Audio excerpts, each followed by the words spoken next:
Hello, beautiful people of the internet. Good days, good vibes, good times. This is Shay with 10 Minutes of Astrology. And today we are going to be talking about Mars in Capricorn in 2031. Now, I want to start by reminding you all to check my housekeeping in the comments for more information. And I have been asked previously, so I want to reiterate the reason I am going this far in advance is because I have a lot of personal stuff that is going to be affected for pretty much the rest of my life, that is going to be very difficult. And for my own sanity, I am looking way ahead. Now, this is also beneficial to other people. So that's why I'm recording it and putting it out there for everyone, because I can't be the only one that is going to have a hardcore struggle bus time in the future. So this is not just for me, it's for everybody.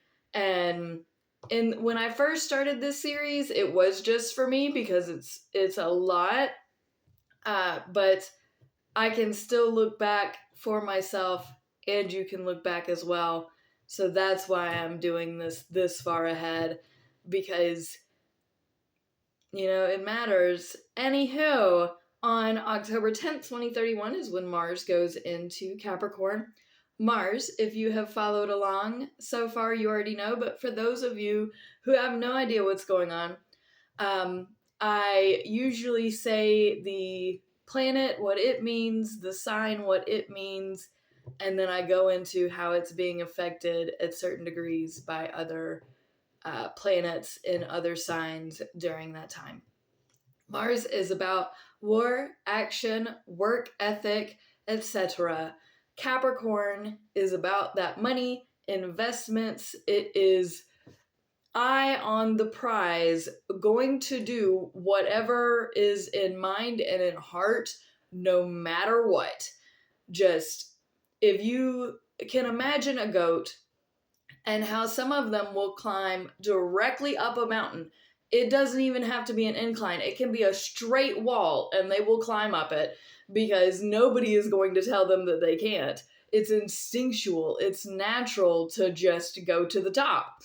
So, and Capricorn as well is at the top of the chart normally because it's the 10th house. That's about society and your social standing, where you are on the rank and file ladder. That is, your class. It's like the caste system in India. So think about it.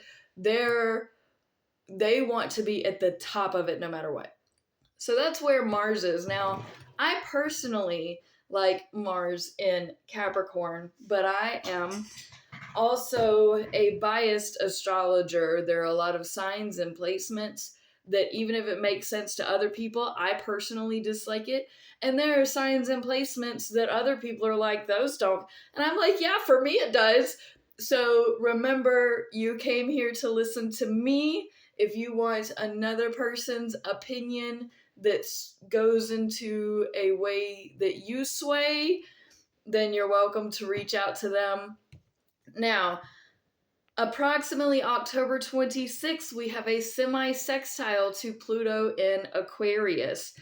Semi-sextiles are best to learn and teach. So this is where Pluto, because it's in the sign of Aquarius, will teach Mars in Capricorn. Well, Pluto is sex, death, transformation, reincarnation. In Aquarius, it is friendships, randomness, have fun, and you hold all the emotions for all the other signs in your mind. Now, this has been doing a lot of transformation of the larger scale society. This is larger scale culture. This is your friend groups. This is your place in the world that has continued to change. Now, this is teaching Mars in Capricorn that it's not always about getting to the top. Sometimes it's about those that are around you and surrounding you, that make up the world around you, that matter more than whatever it is you're acting towards for whatever social tick you need. It's not about that anymore. It's a collective. So it's reminding you to, even though you have a goal, make sure it is a goal for the collective. We have a square on the October 29th, 2031 to Neptune retrograde in Aries at 13 degrees. Squares are very difficult alignments. This is when you butt heads. This is when you do not see eye to eye. This is, when I say square, imagine you are squaring off. This is aggressive, especially with Aries. Now, Neptune is ethereal, wondrous, can't pin it down, very mystical. It's your sleep in Aries, so none of us have been sleeping well if you haven't already figured that out. And especially when it comes to car crashes and car accidents and things of that nature have been happening more with Neptune and Aries, because remember, Aries is the ruler of Mars. Where is Mars? It's in Capricorn. It is not a mutual reception because Neptune does not like being in Capricorn either, so we cannot consider this a mutual reception. Now, with this square, it's basically saying your actions, let that sink for a second, your actions versus the way that you dream of things, the way that you perceive things should be, and the fact that you're basically being knocked off of the social ladder by yourself.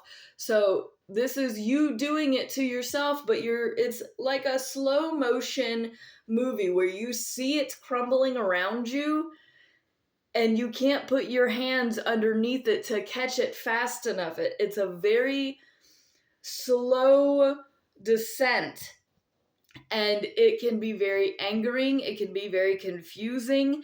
It maybe won't even make sense to you. So your action to make it to the top is being thwarted by this spiritual ethereal. It's something that's kind of out of your grasp, but at the same time, it's you doing it to yourself because Neptune is in Aries, which is very selfish. So this is like falling off of the high horse, basically, and kind of coming back down to reality. But even reality still seems very like there's a haze over it. It's very interesting. We have a trine then at 19 degrees on November 6th, 2031 to Chiron retrograde in Taurus. Trines are very beautiful, harmonious things. Chiron is the wounded healer. It is pot calling the kettle black. It is trying to help in others that which you cannot help in yourself. Where is Chiron? Well, it's been in Taurus for quite a while. Taurus is creature comforts, home values, and things that make you, wherever you are, it is yours. And in this case, it is your illnesses. It is your problems that you're also trying to heal, especially externally. If you imagine Aries being internally and ego, then we go to Taurus, which is externally and environmental. And that is retrograde. So not really as forward moving as we'd like for it to be. I describe retrogrades as you feel as though you're moving backward, but the intention is to eventually propel you forward from here. You have to relearn something, and it is not always going to be easy. This trine, however, for your actions of climbing up that social ladder, making your money, doing what you have to do to make sure that you can provide for those underneath you and for those around you, that is in a good place for your healing. Now, it may be for you, it may be that in your healing, you're healing yourself because you're healing other people and their environments and their nearest surroundings. But either way, for your actions and for your morale, especially for earth signs, this is very positive. We then have an inconjunct to Saturn in Gemini retrograde at 21 degrees between November 8th and 9th, 2031. This is an irritating aspect. I do not like Saturn here, and we cannot have a mutual reception because Mars does not naturally go in Gemini. So, the crazy chaos that we think we're right, but we don't actually know what right is. Right could be anything. And the way that we are structured is just, it blows away. We don't have what do you mean structure? That is inconjunct or very irritating to Mars and Capricorn, which is you're trying to work and it's like, what am I working for if it's just gonna get blown away? If you just blow the house down, big bad wolf, what does it matter? So this is very discouraging. This lowers your morale. Like, we just got it back, and now we whatever. So just know that that aspect of life is going to be very irritating for you. And then Jupiter goes into Capricorn the same day, November 15th, 2031, that Mars then inconjuncts Uranus. So for all of the planets that I do discuss, this will be the last one that I discuss here. Uranus is in Gemini retrograde at 26 degrees. Uranus has been crazy chaos in every direction. It's been very creative. It's been a lot of fun in some senses.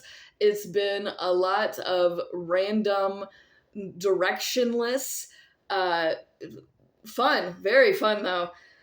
Now, this also inconjuncts Mars. So again, what we're working for to get us to that upper scale, to get our money right, and to get, our and like where we are, to move us forward, this action that we're taking, it again doesn't really matter with Uranus and Gemini, because anything and everything will thwart you for a reason, for no reason, for every reason, for what's reason.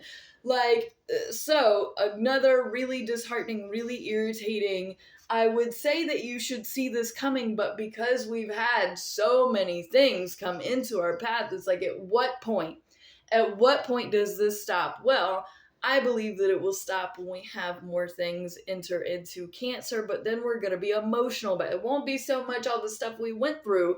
It will then be processing the trauma. So then we have Mars going into Aquarius right after that.